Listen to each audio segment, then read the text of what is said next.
Welcome to the program. I'm Jeffrey Uzawa, and it's good to say good morning. That's where I'm supposed to start from, but I decided to start from the back. My guys and goons are here. Welcome. Well, up bright and early. Good morning and welcome to the Morning Brief on Channels Television. I am Bukola Koka. I must tell you, January appears to be moving faster than usual. Aren't you happy about January the 9th. Already? That's a lot. Good morning. Welcome to your perfect day starter. I'm Kayode Okikule. Is it really moving fast, or people are just counting every other day, just waking? I've learned that I think it's a perspective. Speed? I think it's a perspective thing. For some people, it's moving slow. For us, but I think for us, because the work just continues. It moves as fast as possible. So, I mean, is it moving as fast for you as well? I don't judge by just my own experience or our experience. Let us know how fast January is for you. For some, they probably think it should be January the 31st already, but it's January the 9th. You have how many days left? About 21 days by the count. 21, 22. Well, moving fast or not, as long as you're, being purposeful, when you're very busy, you lose track of time and you never know whether it's moving fast or not, and then you're productive, and it doesn't matter whether or not the 31st is approaching and then your SMS will say bagao. Oh, by the way, I don't really get SMSs anymore, particularly for bank alerts. I hate to think something cynical is happening. Truth be told, I don't get it, and I'm worried that I might make some requests, and then I'm talking about when you get your bank statement, and then you realize that some reversals or some monies that didn't go through were not reversed. I'm still dealing with a few of them. They'll reply and say, we have received your request. They'll give you a number, and that's it. So I am really worried that when I seek my statement of account, I may see some discrepancies, and it will not be funny. Well, at the end of the day, if you have your bank statements, you make a case with that. That's the only evidence you have at the end of the day. So some people are not getting SMS, some are getting delayed SMSs. So, well, I don't know. The techies will be able to tell us, but I know there is a challenge within the telco space, and we're going to talk about and the banking space as well. Let's say the telco, because those are the backbone of all of this. Whatever the bankers are doing, they use data, they use voice, they use all of this. So telcos, they are really going through hell and warm waters. We hope it's going to be better for them, because we talk about what they call FX liabilities, like in terms of loans and leases, because of the FX that has accrued, gone up. So those things have actually increased. Operational liabilities as well, multiplicity of taxes, not because I'm making excuses for that. And that has implications for telcos who run bank operations? I'm saying that is the backbone of everybody's operation. I'm saying banking industry has their problem, but they use voice, they use data, all of this. So whatever they do is either the bank or it's coming from the backbone of what they use for their operations. We're using technology, we don't own a satellite, right? So that's what I mean. So, yeah. I don't know what else you're tracking, guys, this morning, but I'm also tracking that some interesting Nigerian words have been enlisted into the Oxford Dictionary. And so now you can find Jakpa as a noun and a verb in the Oxford Dictionary. You can find Yahoo. You can find Yahoo Boy. You can find 419. 419 has been there, yeah, right? In the Oxford Dictionary. You can find Abi in the Oxford Dictionary. You can find even words like Eba in the Oxford Dictionary. So Yoruba has found its words in the Oxford There are Dictionary. some words, that when you think about the socio-cultural context for which they were included in the Oxford Dictionary, someone is telling me that Jakpa should be included. But when you think about the context within which some words have been introduced into the dictionary, then we should be rethinking our socio-cultural ethos as a people, because it is by those ethos that we are known and perceived in the international community. And certain words as Jakpa, certain words as Yahoo, Yahoo Boy, do not say very nice things about Nigeria. So we could enthuse about it and say, okay, Nigeria is defining global cultures and all of that, but they do not speak well about Nigeria, and we should rethink our conduct as a people and, our socioeconomic dispositions towards, rebuilding human resource such that we can reproduce better individuals who go and represent us outside the country. Absolutely. So let's find out what the papers are saying this morning. There's a lot being said. But before we talk about that, what exactly are we dealing with, guys, today on the program? All right, so let's get started. What do we have for you on the show? Well, just in case you don't know, the defense of the 2025 budget has begun. So we're going to explore how that budget aims to foster industrialization, support SMEs, create jobs, and strengthen Nigeria's global competitiveness. And as we always say, is your name written on that budget? Is your company written on that budget? Those are some of the questions we'll try to get answers to for you on the show today. Beyond that, we'll also be looking at the performance of the subnational yet again. We keep our eye not just on the federal government, but also on the states. So this time we go to Akwa Ibom State to seek to know government policies and the positioning of the state's economy to be one of the best in Nigeria. Is that really the case? Well, we'll find out on the program today. And away from that, we talk about AI, kind of stuff, and manufacturing. That is more detail. How is AI and manufacturing intersecting? What is the nexus? How is it helping the space? We'll find out right here on the program as well. That's something to definitely look forward to. And we also have movie producer Emmanuel Praise-Adele under the spotlight today. Yeah, that's understandable, right? He'll be coming to tell us how him and his colleagues make sure a movie materializes from inception to execution. I promise you by the end of this week, you will have been some sort of a movie expert. Definitely, with the lineup we've given you this week. Honestly, that's not all. We're big on the movies today. We'll be celebrating those who also work behind the scenes in Nollywood with special effects artist Hakeem Onilogbo, who joins us to give us some insights on his role in the production process. So when we see some very, very real wounds, of certain individuals and certain characters, we know what has gone into the makeup of those characters. Yes. And I recall this scene, very profound, in the movie that is the rave of the moment now. That's 7 Doors by Femi Adebayo. So that character really looked ancient, but it was all makeup. Yeah, Hakeem, an incredible gentleman. He keeps winning the awards and he deserves it. We'll be talking with him on how he creates all of this from scratch to what it is on screen. Yeah, all right. I'd like to see Jeffrey actually recreated in this 70s look with a lot of hair. Yeah. On his head. People like me, I don't have problems, but I always embrace my time. I'm in my 40s now, so it's cool. When we'll get there, we'll look as it should be, but not as fresh as possible. Shots fired this morning. No, but it's okay. It's okay. You just look 10 years lesser. You just make sure you're still older than Bukola. That's the most important part of the conversation. Wow. Anyway. So it's it's 1-0, right? I don't know, Karen. When Jeffrey fires his own shots, you should just be as wild as you're wild right now. I'm saying that no matter how old you get, you cannot be older than your father. So 1-1. So that's the truth. 1-1. Go, let's draw. What did you say? Nigeria. We'll take a break. Don't forget you can be part of the conversation this morning. Hashtag CTV Morning Brief is the handle, particularly on X and all other social media platforms. So what are the papers saying? We'll be back soon. Stay with your perfect morning starter. It's the Morning Brief.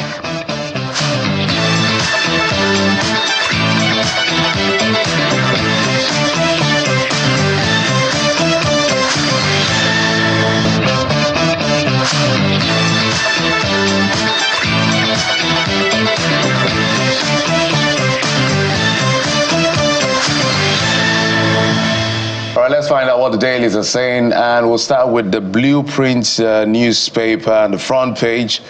FG Coal says coal's data tariff hike imminent, rules out 100% increase. So that's exactly what we've been talking about as far as the issue of the telco industry is concerned. They call it cost reflective tariff. and they've been able to expand this. We've had conversations with some of them, including Alton chairman, Mr. Benga Adebayo. I think that's the telco owners and all of it. Alton, that's the acronym for that particular organization. But they are basically saying there's a lot of cost component going into what they do, which I was explaining, from their liabilities because they take loans and they take leases, operational costs.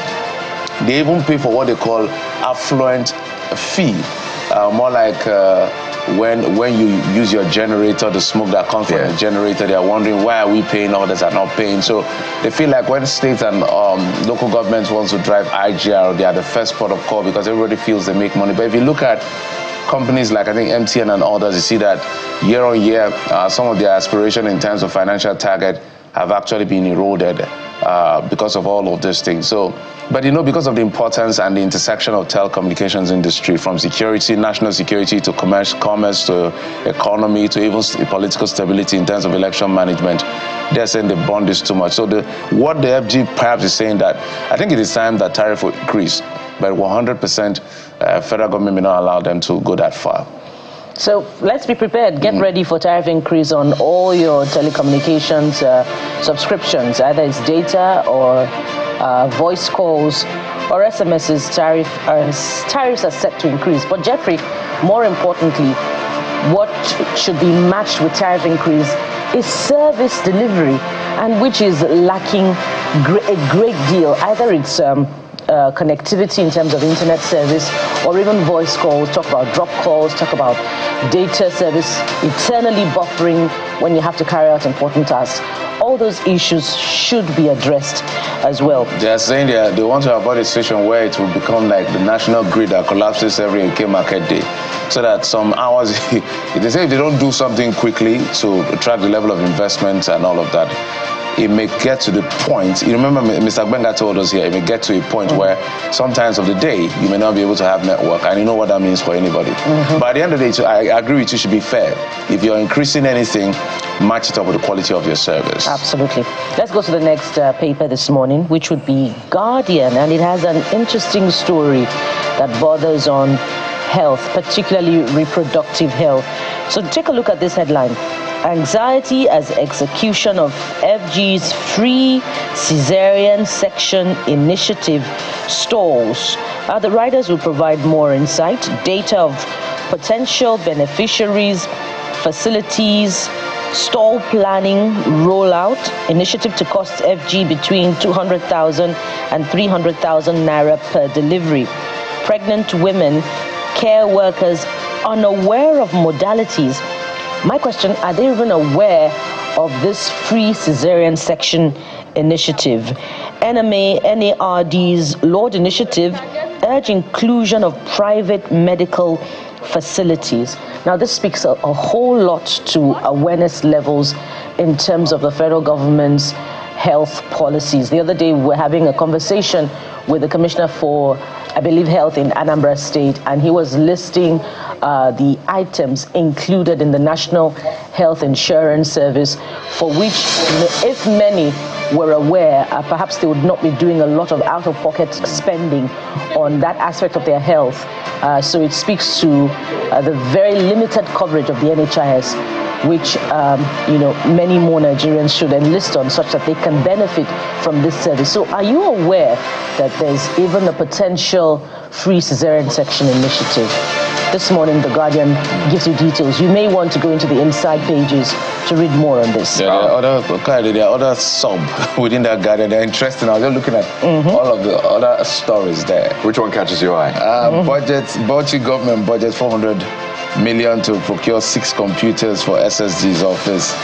I think that catches my eyes. And then the no plan to revive Nigerian air deal with Ethiopian Airlines. FG clarifies. I know Kayama is not going to go that far, because when he revealed a few things, I clearly has sent a signal that this is not the path to go. I remember the huge no confidence verdict on that initiative, made by both houses of the National Assembly, the Senate and the House of Representatives. So what happens to the funds spent on that field project? And also this commendation to the EFCC, probing its operatives from the Lagos command for theft. We know 27 were dismissed. The only part we didn't like was the fact that the EFCC chairman should give us their names So there's not, people will not say it's audio dismissal. Want to see the names of the officers that have been giving the EFCC the bad name, because we understand these guys collect money, they do all sorts of things and shenanigans to deny us the right set of justice from people who are collecting or pilfering our commonwealth. So we want details of what they did and their faces. Let's name and shame them. As they say, charity begins at home. They didn't hold that paper. Is it a placard? What's it called? The mugshot thing. Yeah, that mugshot. We need mugshot of those guys, EFCC. We do. It's not just other citizens. They're also citizens. No matter how highly placed they are. There you go. Let's move over now to the next paper, Nigerian News Direct. What's on the front page? Well, it's a long-running battle, really, between Nigeria's federal government, the EFCC, and the former CBN governor, Godwin Emefiele. And this is the latest now in that long-drawn court case. Emefiele's legal woes persist as court okays EFCC's $4.5 billion, 2.8 billion naira fraud case. So, yeah, ever since President Bola Tinubu came into office, I still remember that day when the former CBN governor visited President Tinubu. I was doing us. The former EFCC chairman also visited. Yeah. So people were worried that once you visit the president, a few days after, You were on your way out. things was going to happen. And, ever since that time, there's been a lot of back and forth. Some seizures said to have been linked to him and all that. And for a lot of people, they wonder, what do we make of this? But hey, this is the latest in all of that drama and the battle in court. So we'll see how this one plays out in 2025 for former CBN governor and the EFCC probing this particular claim. And I'll just take one more for you this morning. Despite cynicism, NNPC Limited under Kyari's leadership has recorded notable achievements. That's from the presidency. He celebrated his birthday 2 days ago, and there's been a floodgate of congratulatory messages, particularly coming right after the announcement of the Warri refinery coming up at least a certain percentage. And don't forget the Port Harcourt refinery as well. But I always wonder, guys, how do you place these achievements? Do you also factor in what others before him may have done as well? Take, for example, President Bola Tinubu taking the credit. There's some within the APC saying, well, it's not just President Bola Tinubu. What about President Muhammadu Buhari, former president? How do you factor in what he did as well? Don't forget, the current NNPCL, GCU, and GMD came to power in that sense under former President Muhammadu Buhari. So did he set the tone? How do you apportion the credit in some sense? But some say government is a continuum. Just take it. Well, if the verdict, on the occasion of his 60th birthday is that the NNPCL has recorded notable achievements, at what cost have those achievements come in terms of the removal of fuel subsidy on Nigerians? We can't immediately forget the back and forth between the NNPCL and, the new homegrown refinery, Dangote Petrochemical Refineries. What about the debts that the NNPCL owes its international partners, for which, well, there's no evidence to it, but perhaps Nigerians may just be paying for it in terms of high petrol prices? We could continue naming. What about the under-recovery in the last couple of years? And, the fact that we're not making as much progress as we should make in Nigeria's oil sector. There's a long list. So at what cost have these notable achievements come? Speaking of which, the resumption of the Port Harcourt refinery and the Warri refinery. We must, pay good service to the memory of things that have happened prior to this time, and be objective in reaching these conclusions that are pretty much verbose in my own opinion and do not cover the facts. At the end of the day, congratulations to him. He's 60. It's not easy to turn 60. Of course, he's a survivor of the onslaught that came for the heads of agencies. You remember we talked about EFCC gone, Emefiele is still fighting his battle in court. So some people thought Kyari would have been kicked out as well because the the crisis of confidence in the NNPC has actually not improved, but there are certain things it's done right. At least we see the books, even if we know that there are so many failures in the books as well, but there are also successes in those books. There are a lot of questions to ask to the NNPC, but so it's a mixed bag of both. If the president wants to be fair, this is not all his achievement. Muhammadu Buhari initiated some of those things, and so, but they say it's a continuum in government, so whoever takes the credit. But we'll go to the next paper, but just above the nameplate, we also have over 500 UNILAG students graduating with first class. So is this exceptional brilliance or the standard is coming low? We don't know yet. But hey, let's get to Daily Independent. Congratulations to first class students. It's not easy to bag a first class by any standard. Daily Independent. National Assembly frowns at 43% 2024 budget performance. Wants funds released to NDAs for capital projects. Don't let Nigeria suffer fate of Germany, France, Edu wants. So if 43% performance is what is, I don't know whether it's the whole budget or some ministries. I guess we'll need to find out details. So those are the details you'll find out when you read the story, because this is not consistent with the appraisal of President Bola Tinubu's remarks when he presented the budget. I think it was way above this as at third quarter of 2024. So I wouldn't know that 43% of the performance is a particular ministry or the entire budget. But when we read through the story, we'll get that particular detail. Kola, you have the next one. Speaking of which, the next this morning is Business Day. And there's an interesting story on the front page of Business Day this morning that affects everyone. It's about your health. And this is it. Global appetite for seafood opens opportunity for Nigerian exporters. And that is a very interesting one. There are very few riders or no rider at all on this particular one.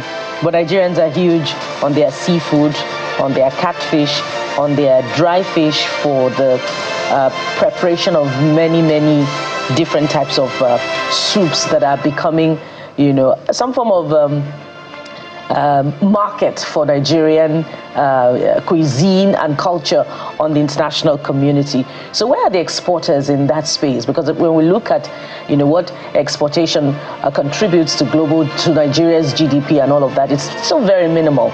So where are the exporters in that space, to take up a huge chunk of the market share and perhaps increase the percentage of the contribution of exportation to Nigeria's GDP. But there's a huge potential here, and it's an interesting story. Very big one, big one, our foods. But this is where I just remember that we have a minister for Blue Economy. What's the full meaning? Minister for Blue Economy. Mm-hmm. I don't even know what's going on in that ministry. The only thing I know about that ministry is that there's always a battle between them and the Navy. That's the best I know about it. So I don't know what the minister, former Governor Yetola, is really doing. Maybe he's doing something we don't know. But as far as we know, we don't know anything that is going on in that ministry. So, Your Excellency. That's an open invitation. Whether I want to see it as an invitation, ask the average Nigerian, what is the Ministry of Blue Economy? Most people don't know besides the name. You just even try to go further. What do you know about it? A lot of people don't know jack about the Ministry of Blue Economy. So perhaps there's something going on we do not know. But that ministry is not active at all from the books of Nigerians. So if there's a way the minister can do an explain as to what he's been doing in the past 19 months, no, is it up to 19 months now? Less than that, since it was appointed, we would like to see. But the reason I raised that, Bukola, is that is the ministry that is a game changer. When we heard about the announcement, we said, oh, this is good thinking from the federal government, because our waters, whether it's green, brown, all of the names they give it, it has a lot of potential, tourism, fishery, and all of that. But the people in charge, I'm not sure that, I don't want to give a verdict, but from where I sit, I don't see anything happening in that ministry. So well, we hope they do not also give an opportunity for the naysayers who say, I told you so. That was just needless expansion of the cabinet that was already bloated. So we need answers as to the efficacy and the productivity of the Ministry of Blue Economy. For me, Bukola, let the ministry stay. If the person has to be removed for it to be effective, fine. I'm not saying it's not doing anything. As I said, we don't know whether it's doing something, but from where we sit, Honorable Minister, you're not doing anything. So maybe you explain to us what you're doing. All right, one more from the front page of Business Day, which is also good news for Nigeria. Oil output surpasses 1.5 million barrels per day, first time in 4 years. We hope it stays that way, and we'll be keeping our eyes on the security space that will enable, that figure to go up. But that sums it up on our review of the front pages this morning. And guys, okay, so that's a good thing. OPEC perhaps is for December, right? So if you look at NUPRC, you'll see the details of condensate, blended and unblended, and all of those details. But we'll take a quick break now. When we come back, we'll get to our very first conversation for the day, and you will love it. Join us again.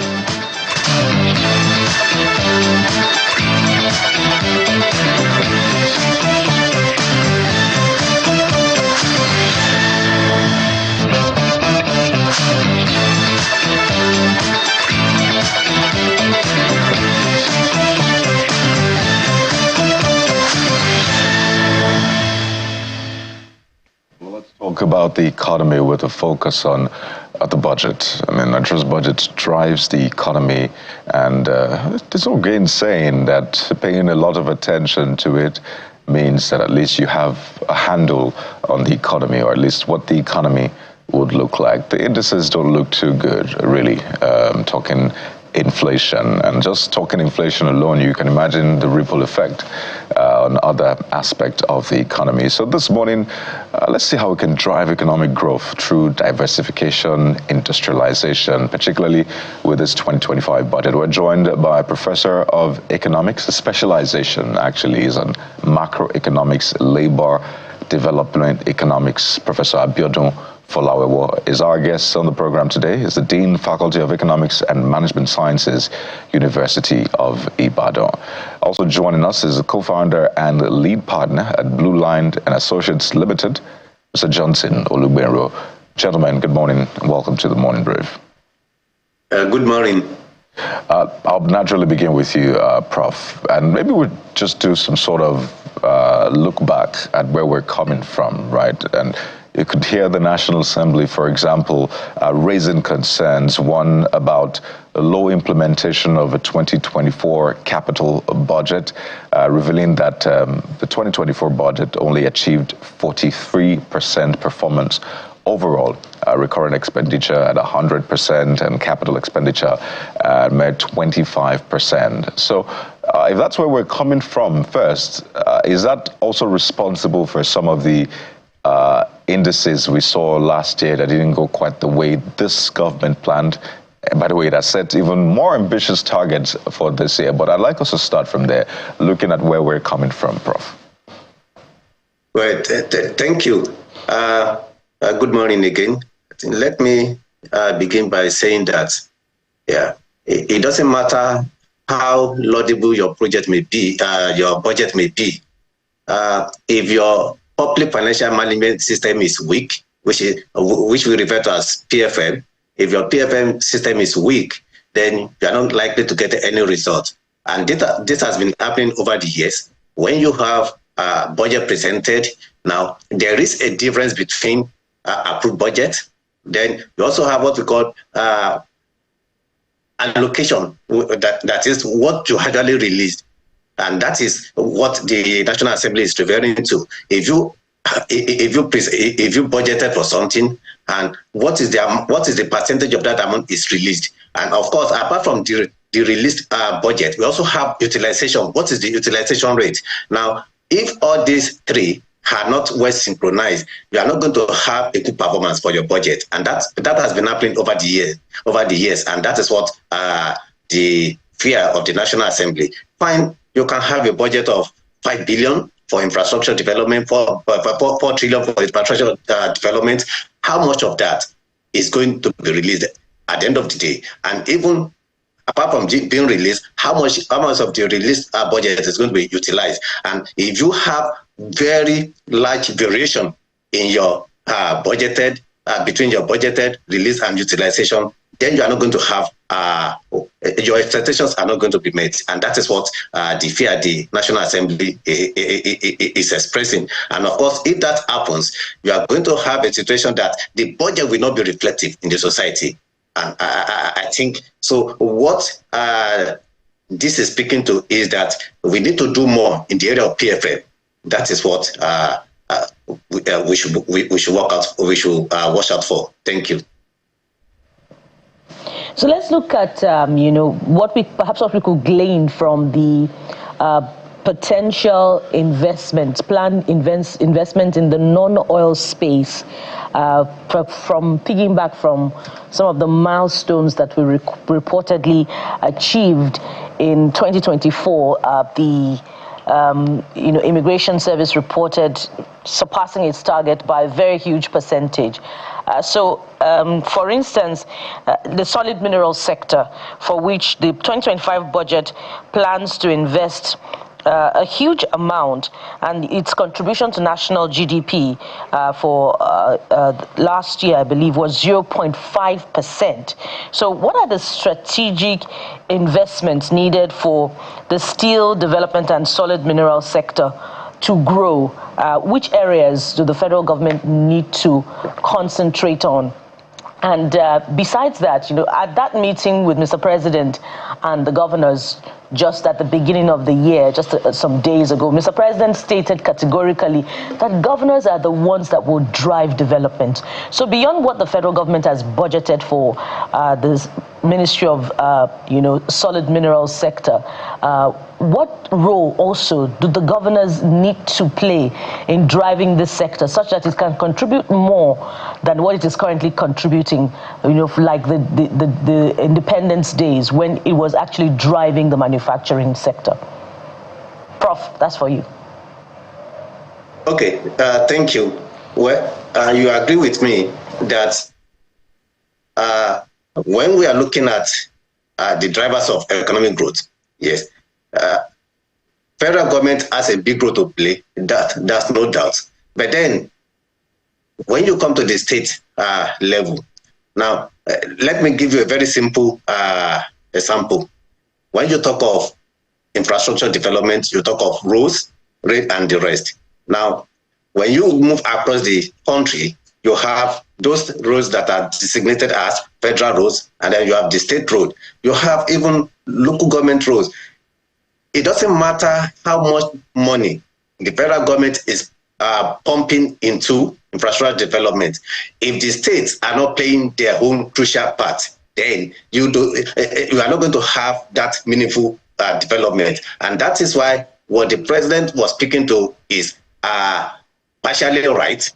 Because one, partially right in the sense that, yes, the state government have their own role to play. It's a complementary role. When the federal government is doing its own, the states also have to do their own. But if there's what we call leadership, now, whatever the federal government is doing is sending a signal to the rest of the tiers of the government. When the federal government is not playing its own role adequately, the state may not have the incentive to actively participate in the development process or do whatever. They believe whatever we do, there's nobody to checkmate us. And of course, they are also looking at what the federal government is doing. But that notwithstanding, I agree with Mr. President that the state has a lot of role to play. Now,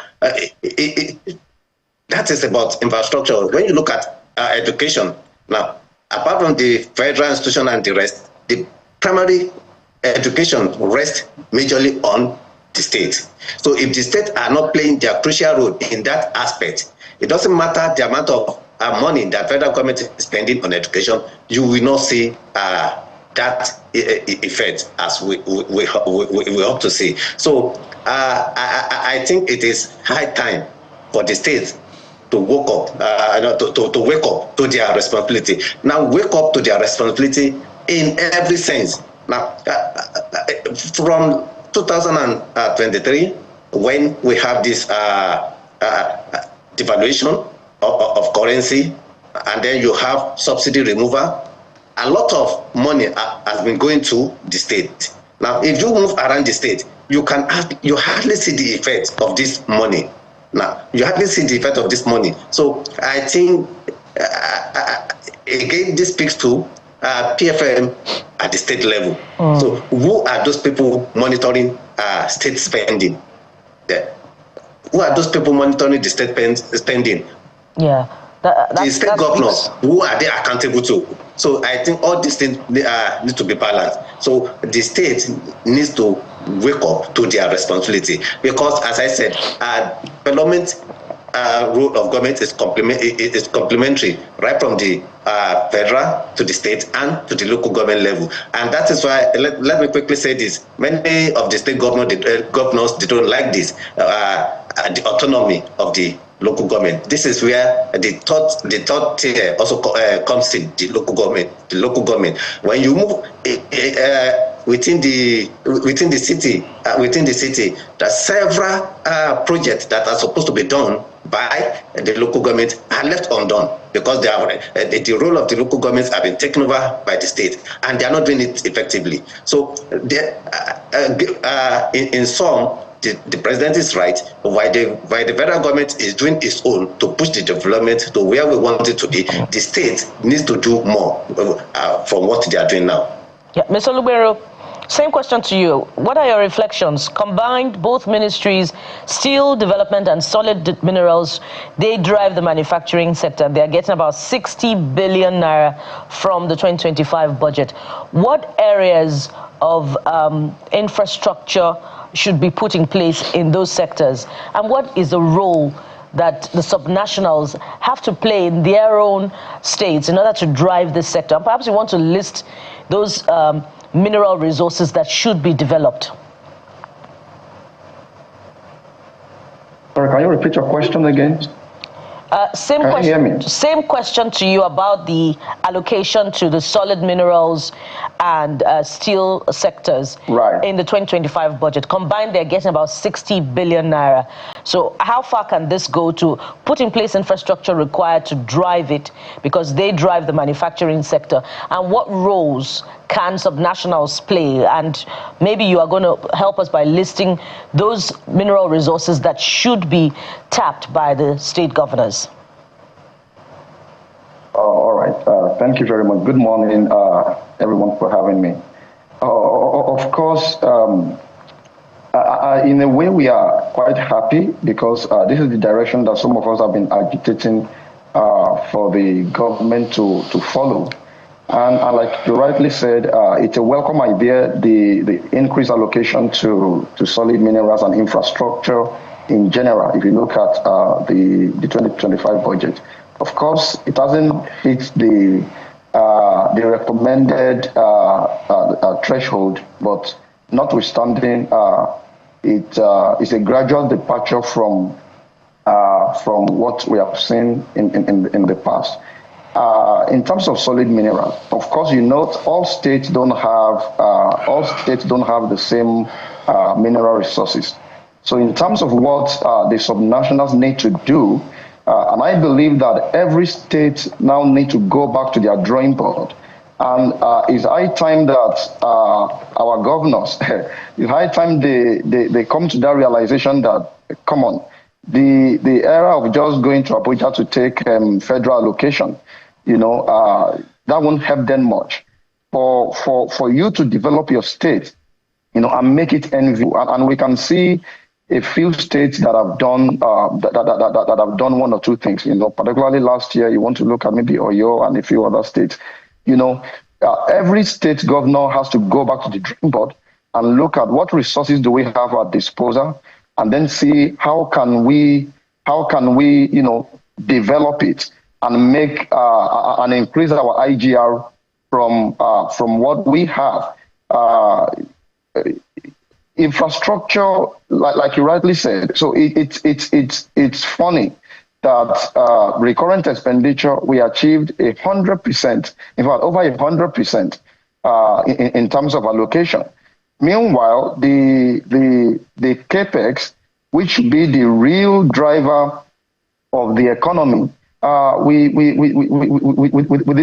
did maybe about 40% or so in terms of allocation. And like Prof also said, you want to even go further down, and also you want to look at utilization. You're asking yourself how much of what is allocated is actually put into the real growth, into the real sector of the economy.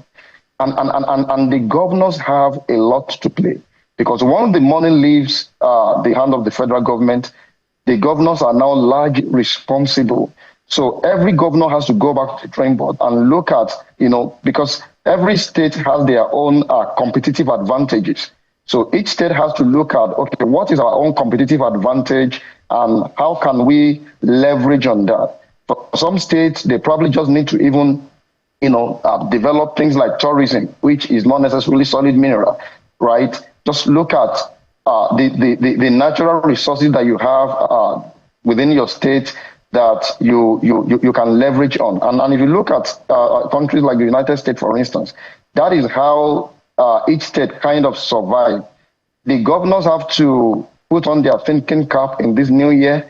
If you look at it, we hope that crude oil prices work in our favor this year. I know we are working with a projection of $75, per barrel. But regardless, you can tell that with all the innovation that is happening globally, people are gradually, departing from the consumption of oil based on the grain economy and all of it. In a matter of years, it's only in a matter of years, oil will no longer be that go-to that we always rely on. And I'm also happy that they are beginning to also look more into the non-oil revenue, which is also commendable. So I just feel the state governors have to put on their thinking cap, look at what they have as their own competitive advantage, and then leverage on that. Mr. Lugbenro, so let's list some of this non-oil. Let's stay with you for a moment, because as you said, the world is moving. Right. I was watching,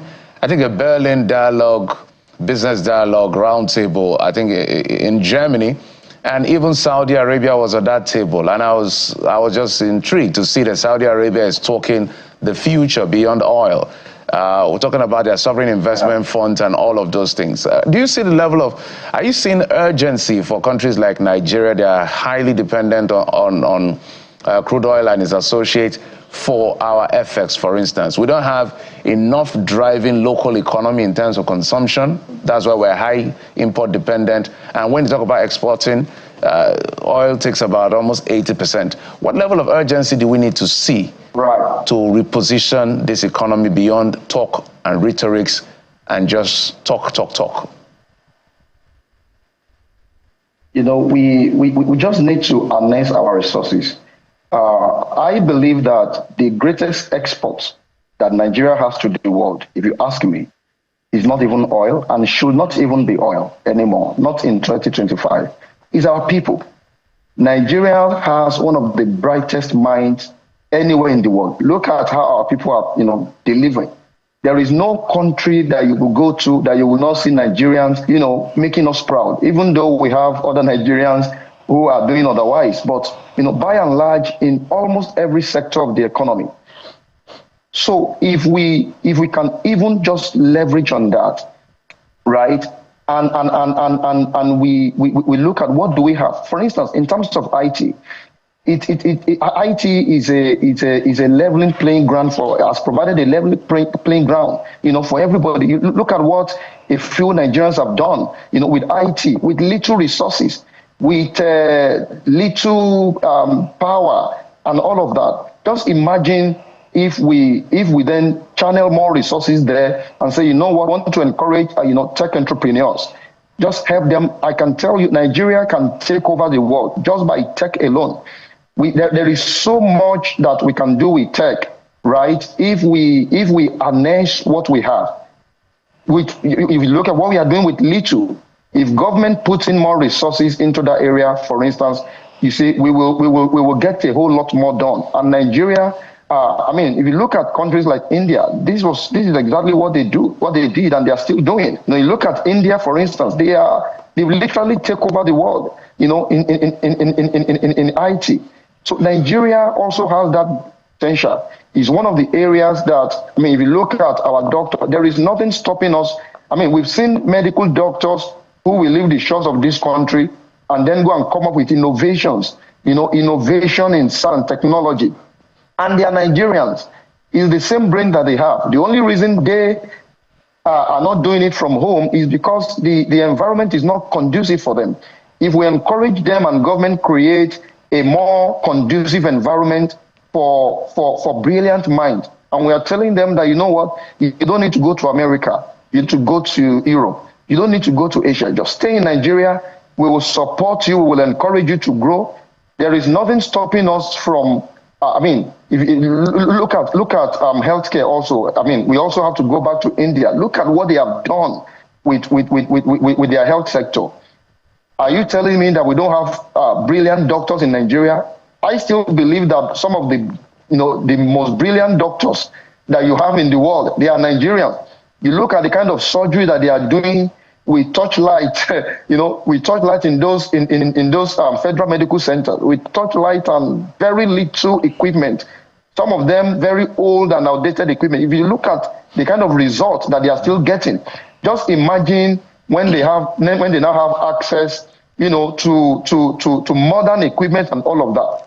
We will take the world by storm. Americans will come to Nigeria and get treatment. Look at what happened in UK, for instance, last year.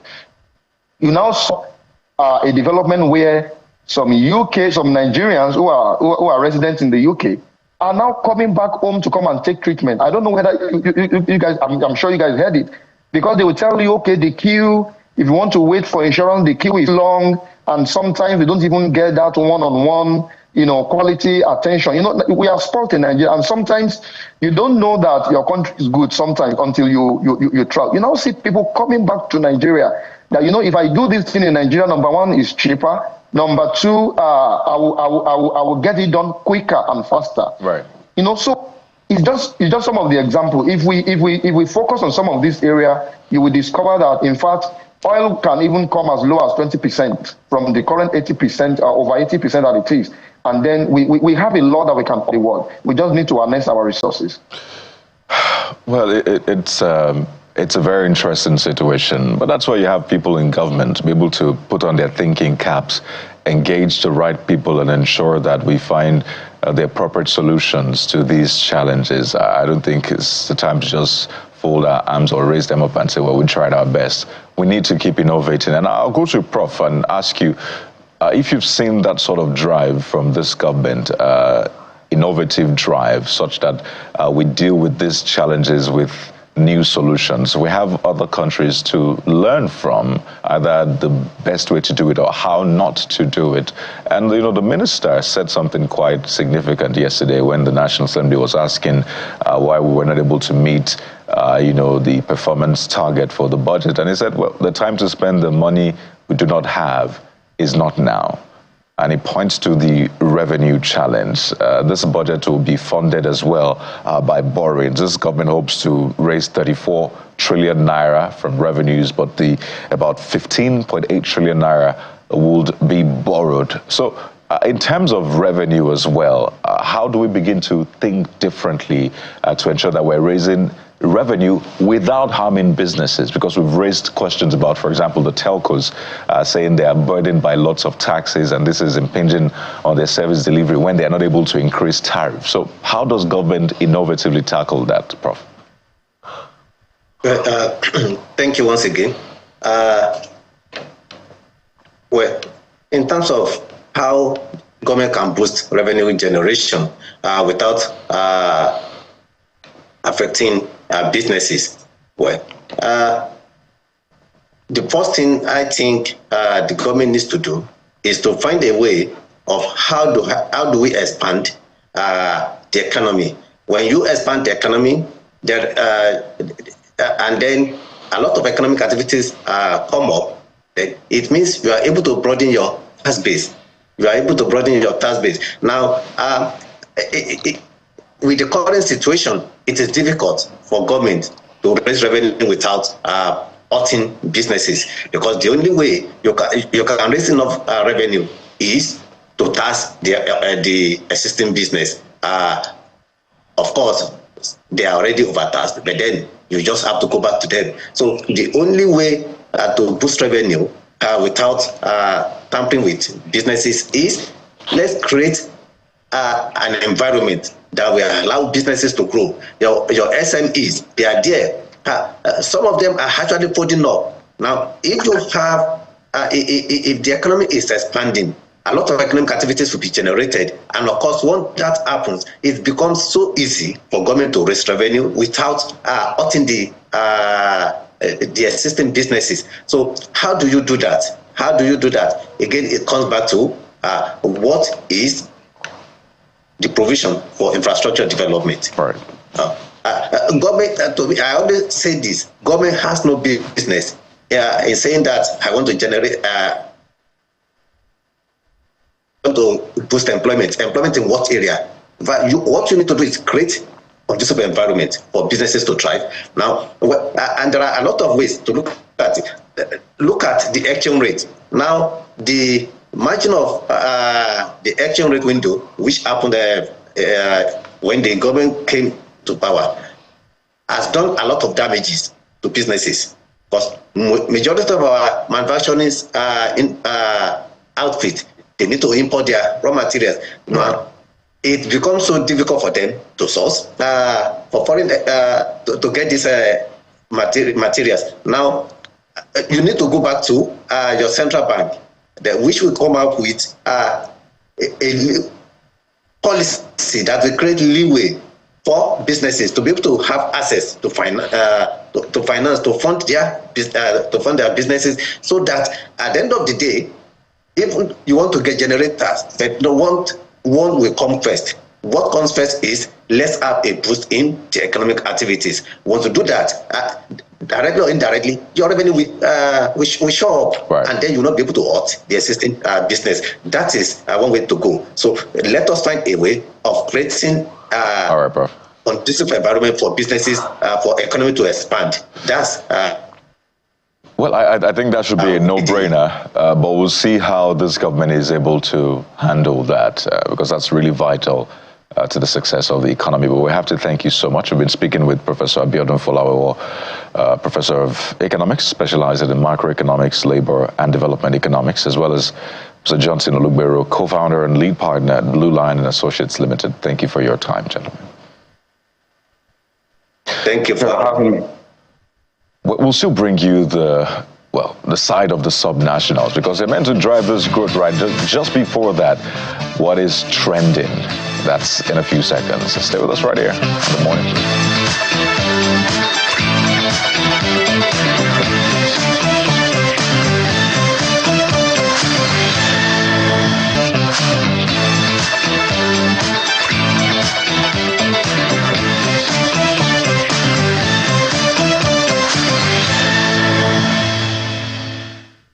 So let's run you through what is big on social media. Well, events happen off social media, but of course, they find their way to social media, and people have been sharing their thoughts. We're starting off with that very disturbing video showing a teacher, slapping a student, said to be a 3-year-old, or is it 4-year-old student? And, you know, this is really disturbing, seeing that particular video. 3-year-old boy. And yeah.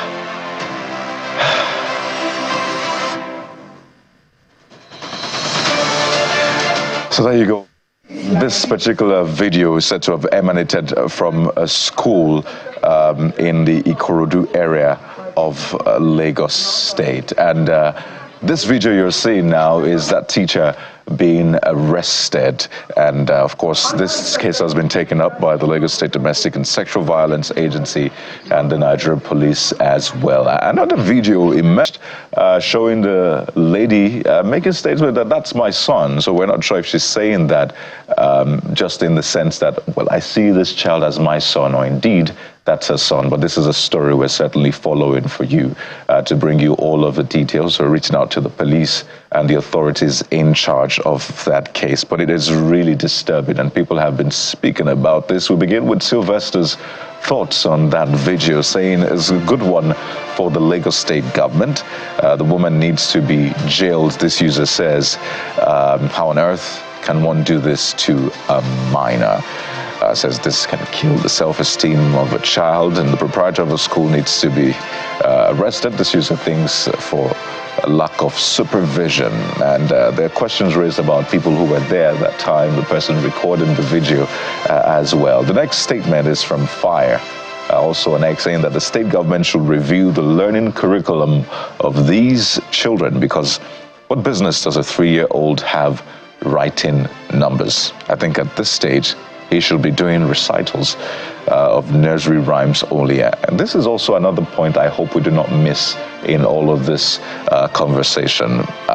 What exactly are we teaching our children? You have in other climes a 3-4-year-old is not even learning these things, and they're shocked when they check with Nigeria and they see a 3-year-old learning numbers or learning how to write numbers and the rest. So this is a conversation we also need to have. Where are we rushing these children to? Big point you made there by Emmy Bryan. The next user, Gabriel Ayo, also has a few thoughts on this one, saying most of these teachers are not teachers. That's the next comment. And this is a conversation we had on Monday about education, how a lot of people just find themselves in the teaching profession, not because they actually love the job, but because they didn't have an option. They just, the guest we had says they're passerby. He says a teacher will have patience, calmness. A teacher will know how to communicate to a student in a way they will understand. So these are some of the, basic character traits of teachers. So maybe we should begin to, reconfigure the mindset of teachers to ensure that we don't have these cases on our hands. Abib says, I guess the kids' parents have done something bad to the teacher. If not, this is too much. As we said, this is a developing story, and bet you stay with Channels Television to give you more updates on this as the day progresses. So keep your comments coming in, the hashtag CTV Morning Brief, or you can go over to WhatsApp as well. Let us know what you think about that case, which is unfolding involving a teacher, a 3-year-old boy, school in Ikorodu, Christ's Method Schools, Ikorodu. That's the name of that school.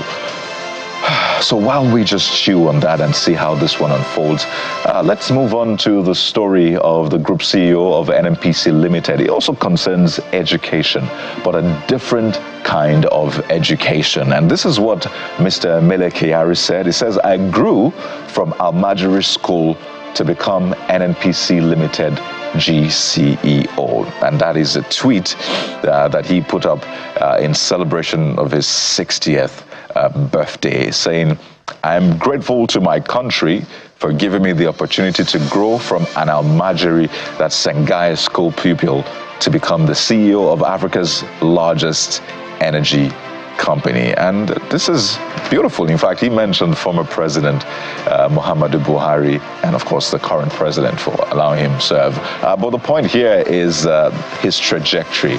And I think the Minister of Education recently said that, well, the Almajiri system will now be included or recognized as an education system. So students or children who attend the Almajiri or Sangaya schools will not be deemed out of school children. I don't know. What do you think? Let us know. So you see this statement from engineer Aegis Atomi saying, I'm not supporting kids suffering on the streets, but most of the successful businessmen and politicians in Maiduguri grew up as a Almajiri. So I think this is time for us to ensure that we structure that system well. If we think it's something we want to have, then let's do it well. They say whatever is worth doing at all is worth doing well. So these are some of the major trends that we have for you this morning, as I said earlier, on hashtag CTV Morning Brief, or you can send your comments to WhatsApp right now. But we're going to switch gears right now on the show, and Jeffrey will be walking us through what we have. Jeffrey.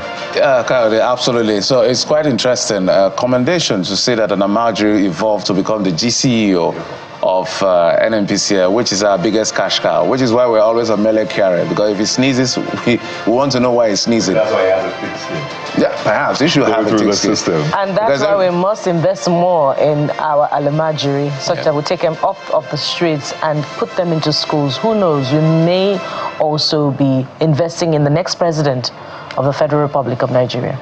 Okay, so thank you, Kadi, for all of that. Let's move on now to the sub-national. And in focus today is Akwa Ibom State in Nigeria.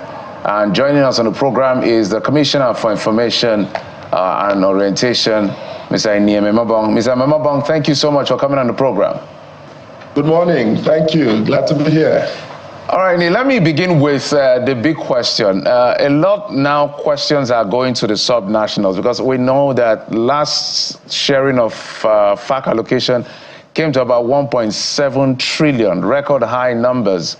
And the president has spoken to the governors when they met him in his home in Lagos to say, look, development is literally in your hands. That is why perhaps all of these monies are being spent. So I know Akwa Ibom is a big earner when it comes to FAC allocation, from derivation to issues of 13% and all of the elements that accrue to the state. How is that spending, or how is that revenue coming into the state impacting the people in practical terms? Absolutely. The circumstance we find ourselves is a situation where, yes, you have quantitative increase, but when you look at qualitative increase in terms of monetary value, in terms of time value of money, that's an argument. But the truth is, whether you have little or plenty, it is the underpinning philosophy that will drive it. In Akwa Ibom State, we've been lucky to have governors who are focused on education, especially since the civilian regime. In the current administration, His Excellency Pastor Obaseno's disposition towards development is wholesome. So he pushes development from the narrative of equality and equity. So today, at least in every local government area, you have projects ongoing in terms of education, in terms of healthcare, in terms of road infrastructure, so that no part of Akwa Ibom feels left out. That's why you're not going to hear the argument between oil producing and non-oil producing, because there is equitable distribution of resources. But remember that the cost of things, the inflation has affected seriously, drastically, the cost of things. So now a lot of, you may have a lot of liquidity, but the value of what that can provide for you is minimal compared to what it could do before.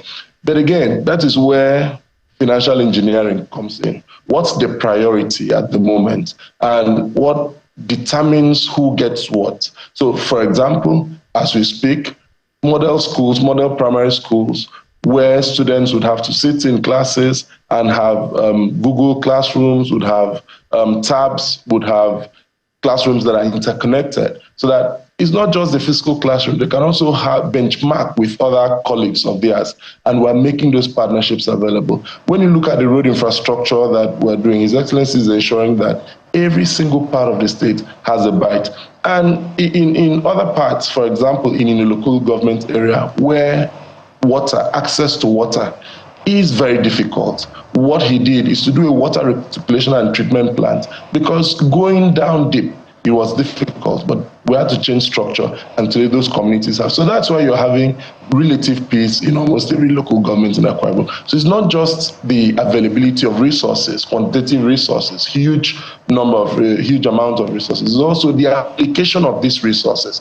After all, you do know that resource cost is a challenge, not just in Nigeria, it's a challenge in Africa, where a resource that was supposed to be a blessing has become a curse. So yes, more money has come, but that is also a challenge with the inflation currently in the economy. But again, we're thankful to Mr. President for his concern, the fact that he continues to speak about development directly with governors. In Akwa Ibom, we're lucky to have a governor who is also very deep in thought about this. And there's a lot of discussions that go into these projects before we do them. So now people now own projects. The stakeholders now sit to determine what projects do we want. So we call it the democratization of projects. Because at that point, you discover that the people know what they want, instead of government just zoning projects to them. Rather, people sit on their own and say, we have myriads of demands, but this is what we need first. There are some places that have said, look, we need a hospital first before a road. We need schools first, because that is what is disturbing us.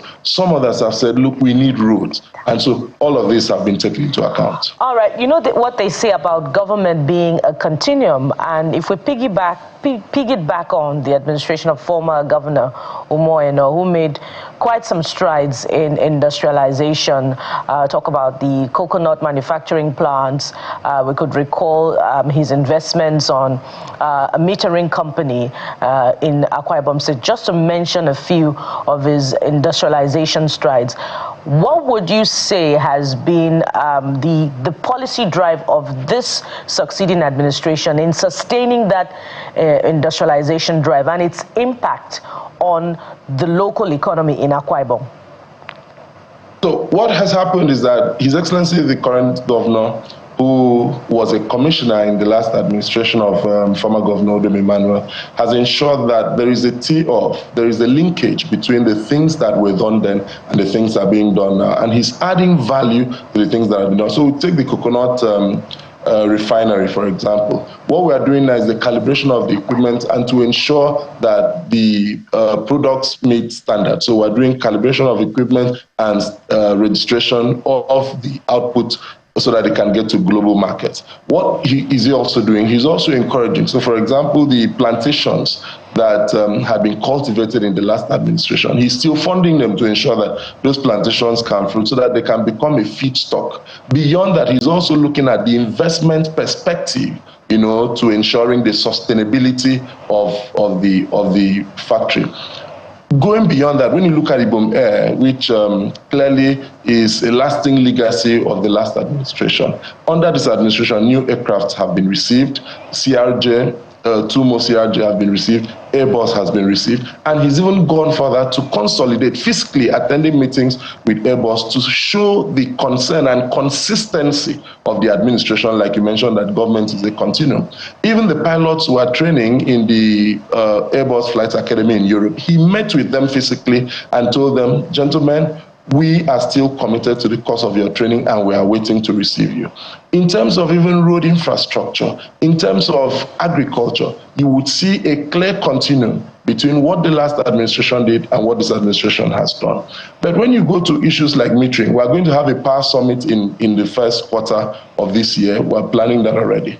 That is why His Excellency the Governor is saying we need to come together to plan, to integrate all of this. A lot had been done by the past administration, which needs a lot of integration, to kickstart and make it work. So the metering company is there, excellently prepared for the task. But you do know that we have the crisis we have in the energy sector where there are some challenges. So by the time we have the power summit, which we are going to have, all of this investment, the investment in Ibom Power, the investment in distribution lines and distribution facilities, all of this will become a wholesome. I wanted to find out, my apologies, I wanted to find out the metering, the syringe, the coconut, the paint factories, are they still functional? Or what is the state? What is the exact state of those factories? The reason I ask is because Akwa Ibom is still highly dependent on FAC, about 80-something%. So, and as a rich state, we expect the IGR to grow. As at 2023, the record numbers we have 43 billion or so. So that comes to about 3 billion naira in IGR of a state like that. That should do better. I know the aspiration in 2025 budget is about 6 billion. When you talk about 80 billion naira as a total IGR package. But it's still highly dependent on FAC. So industrialization is key, which is why I'm asking for the status. We know Ibom Air is one of the pride of the state. We can do cost-benefit analysis, but these other ones that will employ a lot more people, what is the status? Yes, I'll start with the paint. What His Excellency the Governor has done is that the paint line that were there, you recall that Pickup Paint had legacy issues, pride of the state again in terms of quality. But now, obsolete equipment and the fact that we need to rejig and reconfigure that company, that is what His Excellency the Governor is working on now. And again, that still shows continuity because someone had to take it from where it was to where we found it. And now His Excellency the Governor is taking it from there to where he needs it to be. In terms of syringe, you do know that immediately the dollarization, the very rancorous relationship between our local currency and dollar, it has affected a lot of companies. That also affected the syringe company, which the syringe manufacturing company, which had to go down. But before it went down, you do know that it was producing 1 billion syringes. But what happens is that immediately your cost of production, goes higher than you can manage. Then you're going to find external sources dumping into your economy. I don't want to mention names of the countries now, but I'm sure you do know. And that has affected the syringe. But when you go to the The challenge with the metering company was with the entire ecosystem of power generation, distribution, and even revenue collection, which is why the governor is doing a power summit to bring stakeholders on power together to say, these are the resources we have in Akwa Ibom State. We have gas, a huge deposit of gas. We have hydro, we have solar, we have Ibom power plant, which is ongoing. We have a metering company. We now need to create an ecosystem that links all of this together, not just for the benefit of the state, but for the benefit of even our neighbors. Well, to add to Jeffrey's question, if we look at the impact of that industrialization drive in terms of local government's contribution to revenue generation, the latest NBS data release, Akwa Ibom doesn't feature prominently on the front row of local governments that contribute the most. Lagos is on that list, and one or two other states. So what can you say? How long do we have to wait more for this industrialization drive and the continuity element of the administration of Governor Umo Eno to ensure that the local governments where these industries are domiciled will now begin to produce and, generate increased revenue?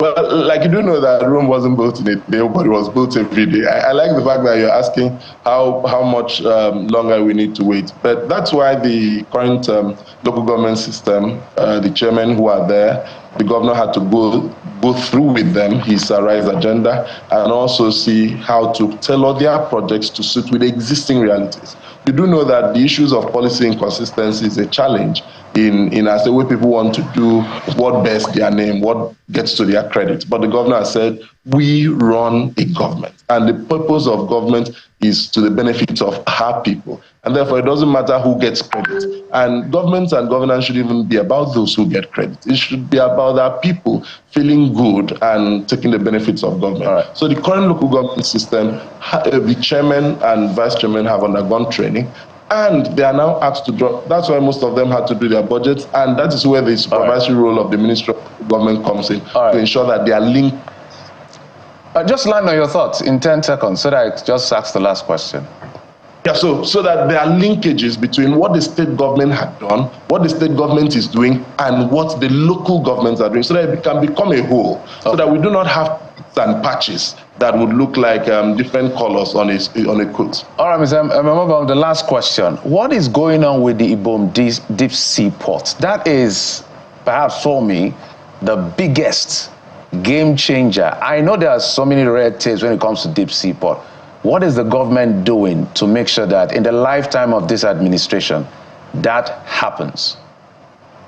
I like that question. I like the fact that Ibom Deep Sea Port is generating, renewed interest across board. The truth is that there's the politics of port development. There's the politics of development again in our country. But luckily, we've come to a point where the Federal Executive Council, under the last administration, under President Muhammadu Buhari, had approved the full business case of Deep Sea Port. And the last administration in our state had also funded the post-approval investigations and surveys that need to be done. We have the former DG of Nimasa and Fonusor, Mrs., who is heading that team. And the current administration, at the last ministerial briefing we did, the governor had indicated his full commitment to that project. But he had said that a port development strategy is a long-term thing. It's not an off-the-shelf thing, but he gave his commitment. With that commitment and with the cooperation, the friendship, disposition with the federal government, despite the difference in party, we are certain, and the fact that we have the number 3 man in Nigeria today, this distinguished Senate President, we are certain that this port, in the life of this administration, again, the life of this administration is broken into 2, the first 4 and the second 4 by God's grace. We'll leave that to the elections and the electorate. I know politics. I know, but I need to say that because we're just less than 3 years to the first punctuation. Yes, so we are hopeful that soonest things will begin to pick stream team, and that we'll start construction soon. All right, Mr. Ememobong, I wish you and the government pretty well. Thank you so much for coming on the program. Ememobong is the Commissioner for Information and Strategy of Akwa Ibom State. Thank you, sir. Thank you. All right, so let's shift gears now from the subnational to my guy, Coyote. Well, what's up? What are we doing next? We're not entirely moving away from that conversation. Yes. I remember you asking about the syringe factory, right? And we have different industrial plants across the country, some of them moribund, some of them very, very moribund. So with artificial intelligence now, are we able to leapfrog and say, well, we may not have caught up with the whole industrial revolution, but are we able to catch up and at least still say we got double promotion, as they say in school? So on the program this morning, we're joined by a fellow in the Department of Engineering, Technology and Industrial Distribution at Texas A&M University, is an assistant professor in Charlotte and Walter Buchanan Faculty. Chukwu Subelu Ufodike joins us virtually on the program this morning. Welcome to the Morning Brief. Thank you. I hope you can hear me loud and clear. Certainly. And I don't know if you caught the conversation we just had with a member of government from Akwa Ibom State, and we asked about the syringe factory, for example, and a factory that was producing a billion syringes, he said, is no more working for various factors. And I can give you examples of these kinds of plants across the country that are either moribund, so we have to now import some of these things. And I wonder, when you look at the failures, I should say, do you think artificial intelligence can be the solution for Nigeria to be able to get those things back, provide employment, and boost the economy? Is that a possibility? Absolutely. Thank you very much. And first of all, thank you for bringing me to the show this morning. As someone with a background in engineering and manufacturing, as well as artificial intelligence, I can speak firsthand on this. I've seen the transformation potential for this technology when applied correctly. Manufacturing, is a cornerstone of economic development. But for Africa, manufacturing has long been held back by issues like poor infrastructures, unreliable energy supply, limited access to finance, and outdated production method. But yet in the face of these challenges, AI could offer a chance for us to rewrite the script and also drive the industry to shape it and make it a lot better. So in terms of how, just to piggyback on your question now, in terms of how, AI can really, reshape the manufacturing industry in Africa, I can break it down for you in many perspectives. One is in optimizing production efficiency. You could, and this is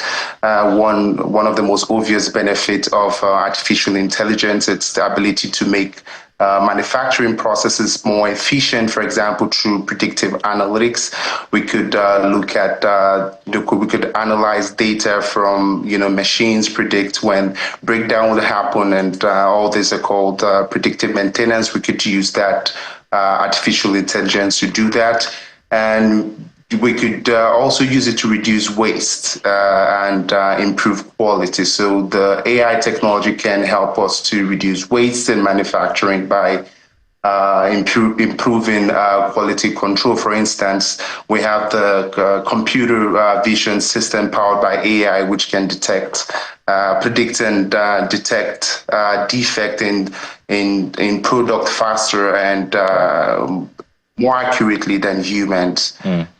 Let me just quickly come in here. You paint a very beautiful picture, and it's almost like we're in class now. You're taking us to class, judging from your background as well.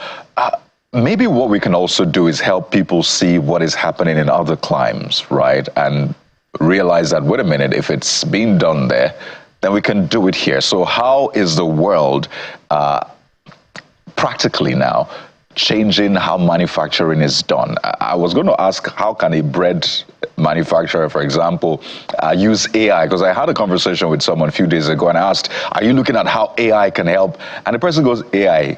No, like our own problems are not AI kind of problems. But I think the person could have actually, if a person had these kinds of insights, could have maybe found a way to use AI to help the system. So maybe give us examples of maybe some of the industries out there that are using AI and how that is helping them to improve on the outcomes. So far that I know, specifically in Nigeria and Africa, I know the Dangote group could, for example, the Dangote cement did adopt some AI-driven solutions to optimize production line, and they've used it to track inventory and improve their logistics. And there are other telecommunication companies like Safaricom in Kenya that have leveraged AI to work on it. So I read, right, to work on its smart agriculture initiatives, working with manufacturers to develop AI-powered equipment for, again, food processing and packaging. So I know African breweries, that's a South African company that have used AI for predictive maintenance for equipment and smart data analytics for things like quality control during production. So again, it is limited as it is, but it's a really big game changer. Fantastic. So it can be done, it's being done. But then the question arises, which I think that the person had issues with, is the cost.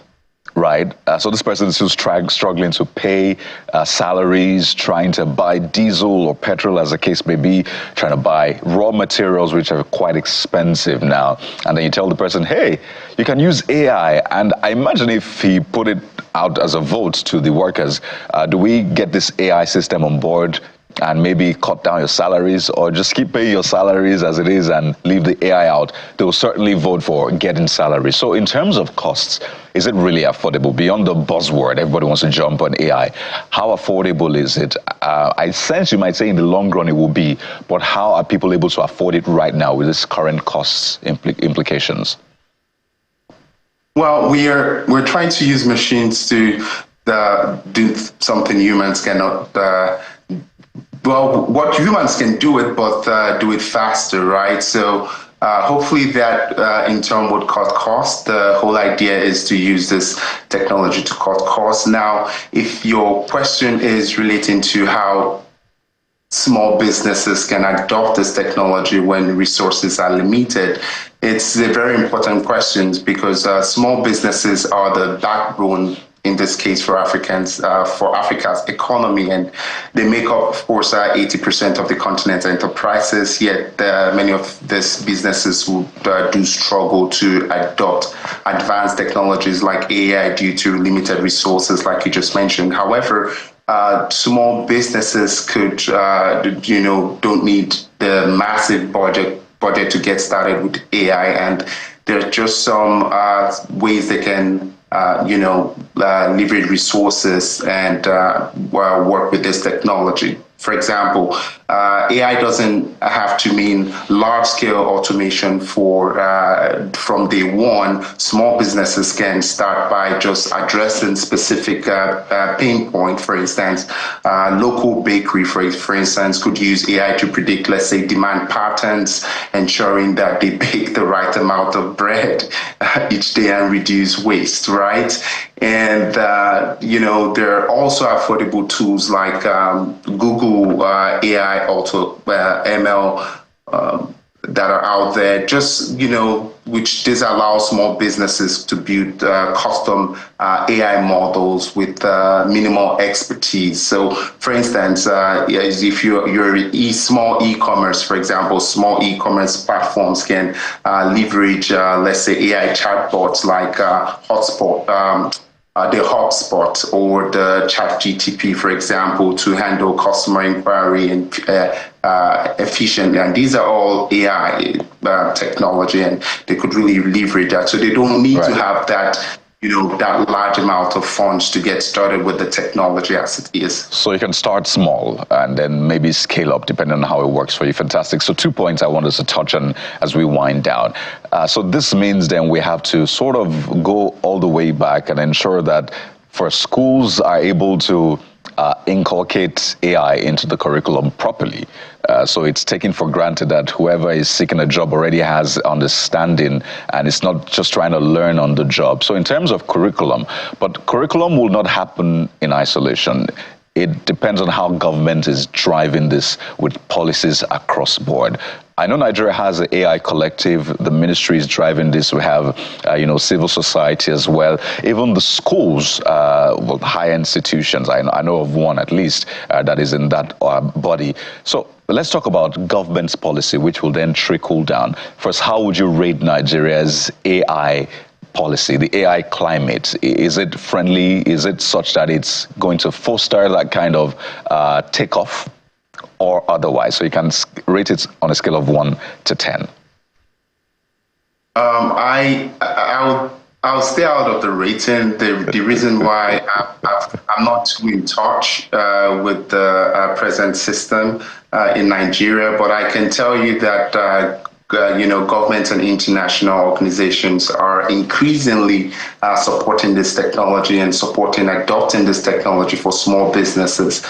For example, because I just, not just focus on Nigeria, just Africa as a whole. Rwanda, for example, has this national artificial intelligence policy that provides incentives for business adopting AI technology, and I've read the in the Nigeria case there a lot of initiatives coming up. I can't pinpoint anyone at this point that did adopt similar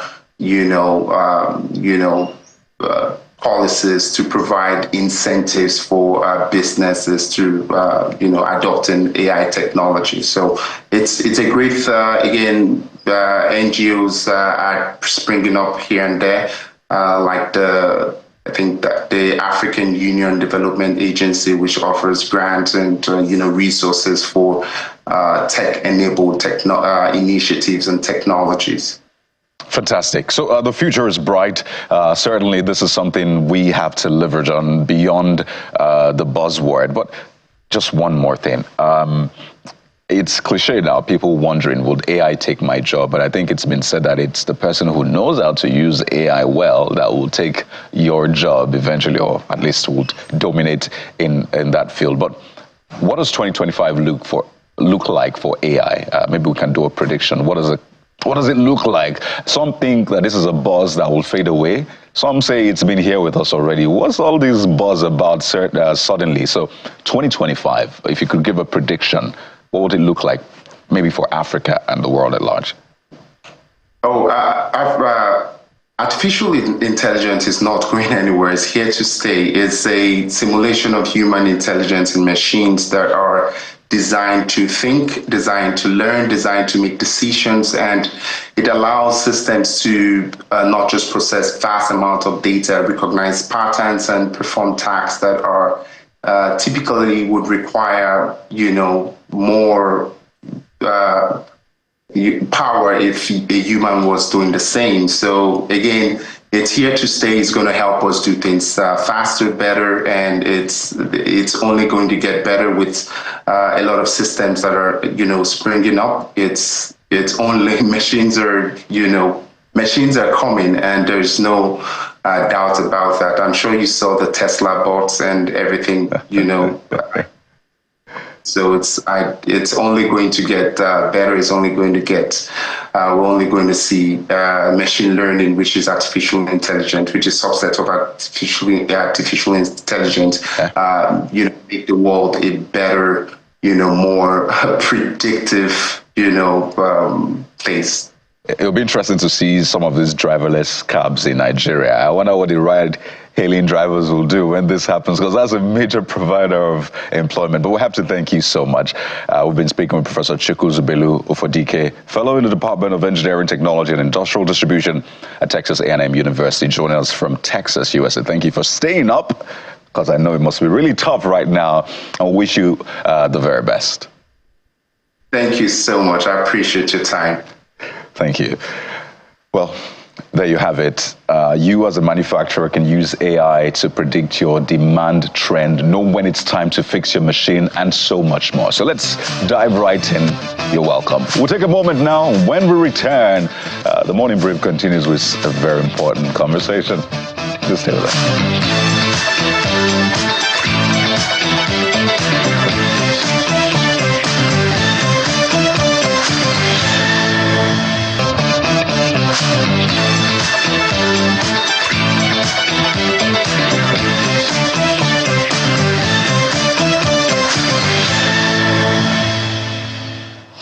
Welcome back. So from AI, let's move to arts and entertainment. Speaking of which, we'll be looking at the movies this time around. You know, for much of the week, we've been bringing you those critical members of the movie industry value chain that put everything together, all of the elements to bring you your amazing motion picture. So this morning, we'll be chatting with a young producer who is rather ambitious, you know, with what he intends to do in the movie industry. And so our guest on this particular segment is Mr. Emmanuel Praise Adele. Emmanuel Praise. Good morning. Wonderful combination. Thank you. Good morning and welcome to the Morning Brief. Good morning. So you have produced a movie, yes, titled Beyond Control, yeah, that featured young people. Yes. So some would say that the movie producer in Nollywood is the spirit of Nollywood. How critical is a movie producer in the entire, you know, movie value chain? We've learned about Focus Man. Just yesterday, we also learned about the sound recorder. That's another important, you know, member of the cast and crew that ensures, you know, the entire movie is produced. Sound recorders, I beg your pardon. So how critical is a movie producer to the entire production? Okay, I would say it's quite critical because every department in a movie making is very important, from the producing, directing, sound, light.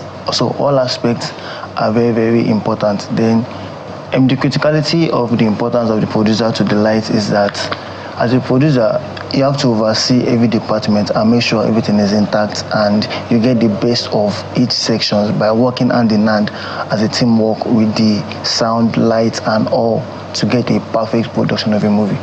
That's a whole lot of work. Yeah, it's a whole lot. But some people combine movie production with directing. Is that not too much to take on? I would say to an extent it's too much, but those that have been in the field, that have studied the nook and cranny of it, sees it as a normal work or flow for them. Unlike we startups now, it will be quite difficult for me to direct and produce because I'm still in the learning process. I mean, like those that are up there now, it's easy for them to switch and direct. And for example, Nafunke Akindele now, she's someone we look up to. Like I think she's a master of all. She does directing everything with ease and she flows to different aspects easy. But with startups, it will be quite difficult for us to switch like that. But with time, we will get there as well too. Okay, so tell us about Beyond Control. Did you combine production with directing? Yes, I would say I did that because I was the assistant director of Beyond Control. So the actual initiative of Beyond Control is that I teach in a school. I'm an educator, I'm a creative, I'm a digital entrepreneur. So I teach in a school as I'm a coordinated dance and drama club there. Because I was like, I want to create something remarkable and unique in the school which I've never done before. So I trained the students. That was last year. That was April, May. So I was training the students. We've done a lot of stage drama and stuff like that. So I've taught them about filmmaking. I taught them about directing, acting, and script writing. So I was like, let me even create something unique and remarkable. So I wrote the script of Beyond Control last year, May. And I gathered them and we shot it last year, June. It's quite tasking because I was a producer, so I brought some of my friends into the field as well too. One of my friends, his name is Hakeem, so he's director. So I was the co-director of it to ease me of the stress and the workload on my head. So we work hand in hand to achieve it. Fantastic. I want to come to the work. You know, we just throw these names around, but there are some names that are easy to spot what they do. Sound recorders, cinematographer, the director of photography. Yeah. But producer looks like a lot of things, a lot of things at the same time. It sounds like the easy name, but it carries a lot of burden. So walk us through what it takes to be a producer. Okay. Being a producer is a lot of work because to name, To know a good movie, it boils down on the director. Because a director and a producer are the one that they look up to first. If you check a good movie, you look out for them with director and producer first to know the movie is worth the hype and the watch. So a good movie boils down to the directing and the producing. And aside the script, a director and the producer are the forerunner and the forefront of a good movie, aside the other crew members, which are very important as well too. And so some would say that the producer, well, it's a statement of fact. The producer also hires everyone and pays everyone. And that, you're smiling already. And that speaks to raising funds for big projects. No. How easy was it for you to raise funds for Beyond Control? Okay, for Beyond Control, I would say that God was involved.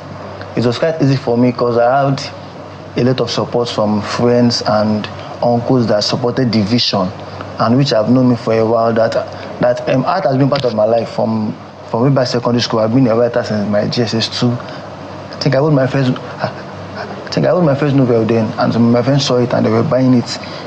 So I took up the skill and was learning and was brushing it up. So I got support from friends and uncles last year that supported me in the vision, and also laid down a part of my salary as well to produce and pay some of the cast, and even most of the cast and the crew are my guys. So they work with some African magic guys, and the cast are the students in the school, so it was easy to put them together and settle the crew, which it went well. How expensive was it? I've been a passer by what they call waka pass. Waka pass. Okay, I've been a waka pass. I think in a while I didn't got production when I did some training in the school then. So I know they give us small something.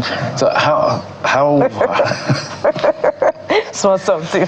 No, anyway, forget that. So how challenging is it to raise finances at this level? Because the Akindeles of this world and the rest of them, they could pitch because they have work to, say, look, I have done this, and this are the ROI on my investment. Mm-hmm. So it's easy for anybody to put their money and risk it. But for young, which is why we're bringing people like you, for young people who don't have a portfolio or a robust portfolio, how do you pitch? Or you just say, family and friends, let's get this thing going? Okay, I think what will benefit more of us to pitch is getting a sponsor and partnership and leveraging people to support it. Like for me now, it was quite challenging. Aside from family and friends, now I had to devote my personal income into it. But assuming I have like sponsorship and leverages, so I've been better. So more of partnership and sponsorship will help young filmmakers to achieve their goal in filmmaking. And some would say that you will never know which movie, would hit it big at the box office or on the streaming platforms. So for some, they surpassed the revenue, the capital invested with the revenue returned. But would you say that, but others are also telling a different story, but would you say that you have made enough money from Beyond Control and you can now, also reinvest in your next project? Okay, I won't say I've made enough money. I won't say I've made enough money at all. Because the money that went into it is more of 6 figures that we delve into it. So I won't say I made much money because I made I made a little amount of money from support from someone that watched it and was like, wow, this is amazing. That the first project, pulling these kids together, that we could achieve this, and the person sent a token to us of like 50K. So it's not something. So let's talk about the future as we wind down. What's the future for you? The future for me is, firstly, a part of my mantra in life is to touch lives and create impact and look out for the young generations, which I did to help them achieve their potentials early in life. Like even before they leave secondary school, they should have a skill and a potential to look out to after school. So they don't want to be jobless people in the world. So it's to look out for young chaps like them and build them up in their area of strength and help work on them. For example, in this movie. And what themes, as we quickly wind down now, would you be looking into, for that kind of empowerment that you want to create in the movie space? So what themes would inform the inspiration in your movies? The themes will be related to creating impact and adding value. All right. Thank you so much, Mr. Emmanuel Praise Adele, a budding movie producer who has put together a movie titled Beyond Control. It's streaming on YouTube. So you can go watch it on YouTube. On Praise Media YouTube channel. on YouTube channel. All right, thank you so much for your time. When we return from this break, we'll remain with the movies with another interesting conversation. So stay with us, we'll be right back.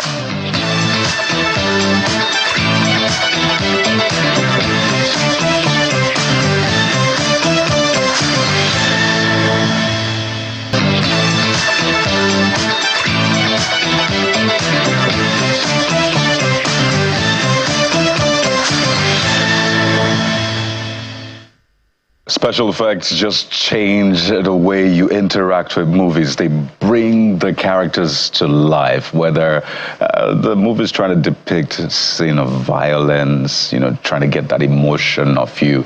Special effects is quite big. And we're speaking with one of the biggest in the industry today. I'm not even talking Nollywood. Okay, I'm talking the global industry. We have joining us on the program, Hakeem Effects. But his real name is Hakeem Onilogbo. Is an SFX and prosthetics effect practitioner, but we all know him as Hakeem Effects. Good morning. Welcome to the Morning Brief. Good morning.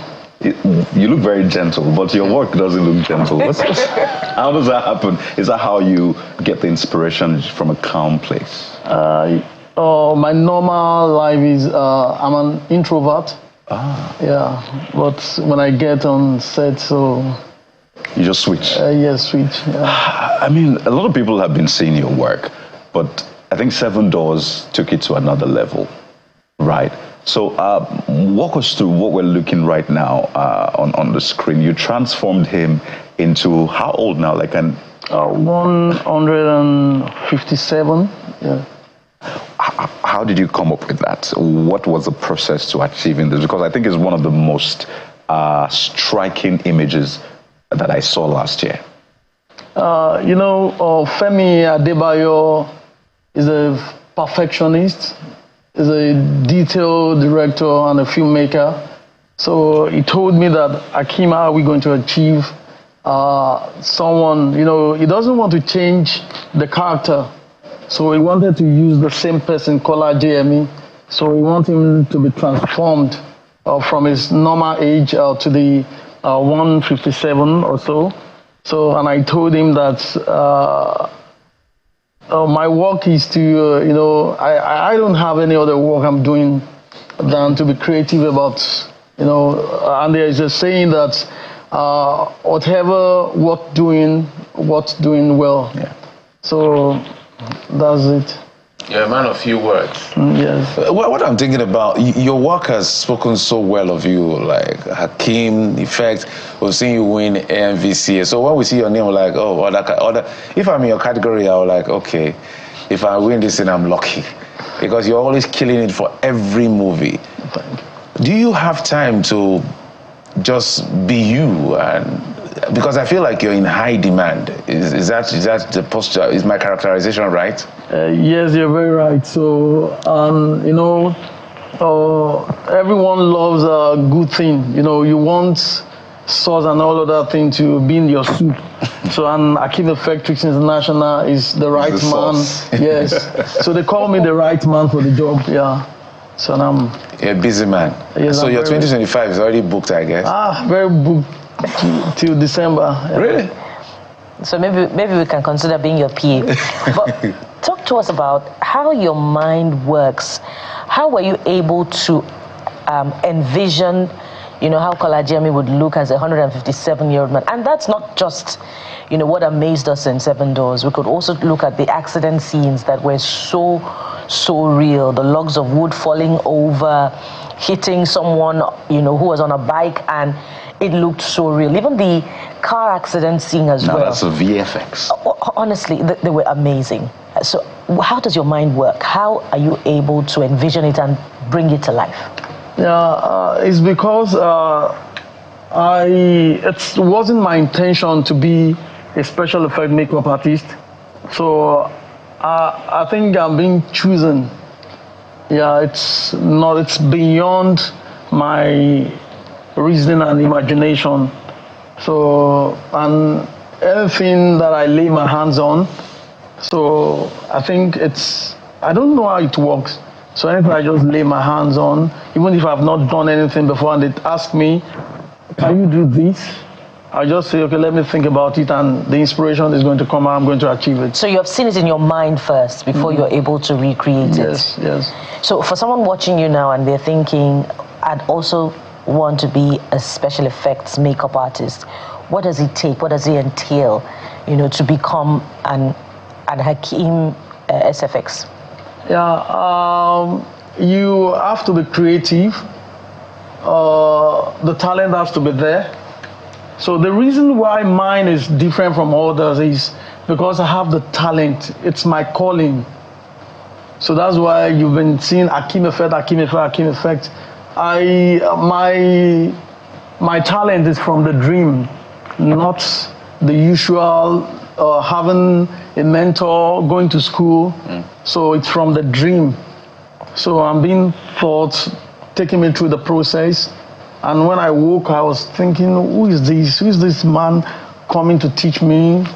So mine is so mystic, it's, I can't, it's inscrutable. I can't even imagine how, I just found. So you're divinely taught, not school taught. It reminds me of the Good Doctor.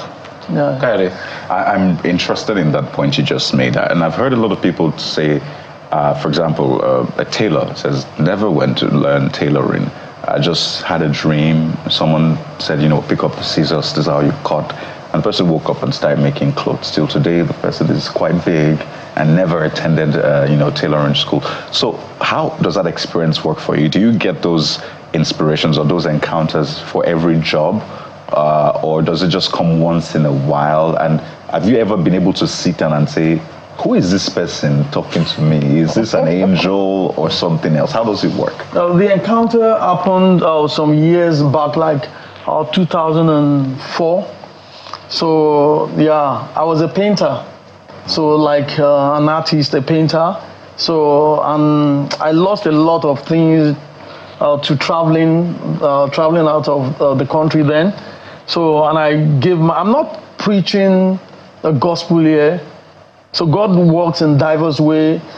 If He wants you to be a Christian or a Muslim, I came from a very strong Muslim background, but when I lost everything, so I just gave my life to Christ somehow. So ever since that time, the pastor laid his hand on me. So and everything, the man started coming to my dream.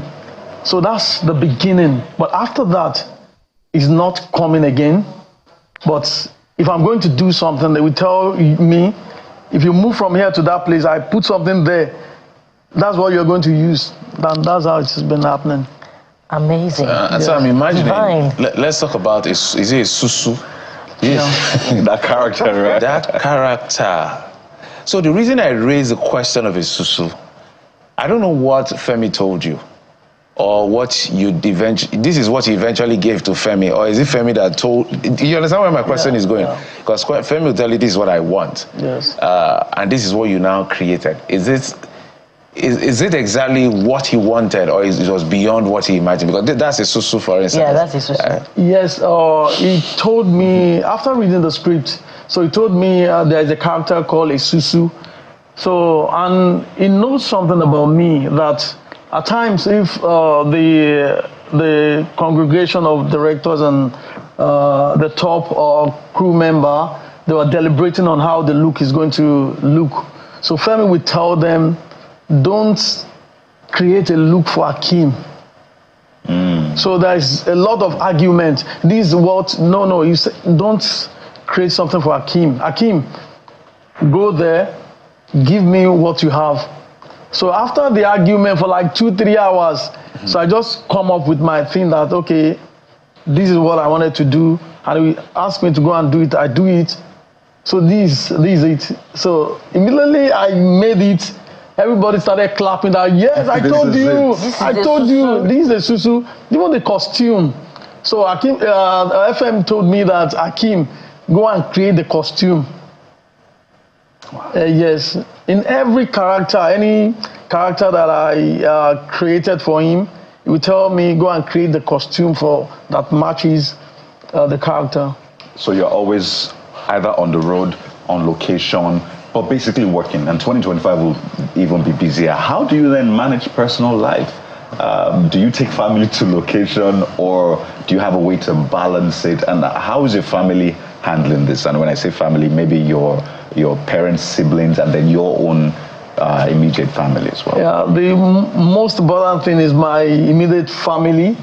So my wife happens to be my partner. So until she gave birth, so she has to take break. Oh, so you used to work together? Yes. She was my model. Oh. Yeah, right from the beginning. You know, I changed her to Buhari, to all sort of, yes. Thanks to her for being a willing character. Yeah. But we can't leave this segment without you talking about how the 7 ancient wives fell from the fountain all the way down, and that looked so real as well. Was that your work also? There is something in film production, a collective effort. So I have to do my own to a stage, and the VFX has to. Likewise, the log of wood scene. So I did mine like 85-90%, and the VFX made the remaining one. Awesome. Fantastic. I'm tempted to ask you what has been your most challenging transformation so far. Is it the 157-year-old, or which has been the most challenging and took the most time? Yeah, from the pre-production, so the timbers, because we have like 40 timbers, and we've started building it for like 2 months before the production. So getting to sets, that's another challenge. Oh. But the 157-year-old man, that's the most tedious, because I have to stand there for like 7 hours making him up. 7 hours? 7 hours. And he has to sit. Yes. He was even crying because he couldn't eat, he couldn't do anything for that time. And hair is not penetrating through his body because the prosthetics, it blocks all his pores. We have to thank you so much. And we have to bring you back. Maybe transform Bukola to President Tinubu. We have to thank you so much for your time. We'll be speaking with Hakeem Effect. Hakeem Onilogo, SFX and prosthetics effect practitioner. Thank you so much. I hope you have a school that you're training people on this, because I think it would be great to transfer your knowledge. You're thinking planning, no, I'm planning towards it. All right. Let us know when you're ready. I think this is a great one. Thank you for your time, and wish you the very best. We'll give you all the support. Yeah, you're welcome.